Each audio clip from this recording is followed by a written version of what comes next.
যে শান্তিপূর্ণ অবস্থান কর্মসূচি চালাচ্ছিলাম, কিন্তু পুলিশ আমাদের উপরে অতর্কিত হামলা করে আমাদের ভাইদের উপরে আপনার সাউন্ড গ্রেনেড দেয় এবং জল কামান দেয়। বোনরা আহত হয়।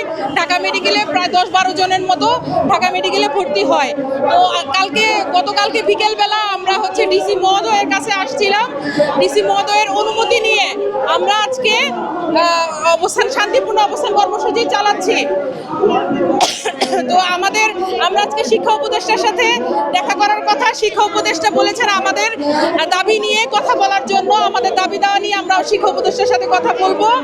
এবং আমরা আশা করি, আমরা এখনো আশাবাদী যে এনটিআরসিএ আমাদের সাথে যে অন্যায় এবং বৈষম্যমূলক রেজাল্ট দিয়ে আমাদের সাথে যে অন্যায় করেছে, আমরা আশা করি শিক্ষা উপদেষ্টার সাথে মিটিংয়ে বসে আমরা আমাদের ন্যায় কথাগুলো বলে আমরা আমাদের অন্যায়ের জবাবদিহি চাইবো এবং আমরা পুনর্মূল্যায়ন চাই না রেজাল্টের। সকল বিগত 13 থেকে 17তম নিবন্ধন পর্যন্ত এনটিআরসি এর বিধিমালা অনুযায়ী আমাদের যাদের সকল কাগজপত্র ঠিক আছে তারা সবাই সনদ পাওয়ার অধিকার রাখি।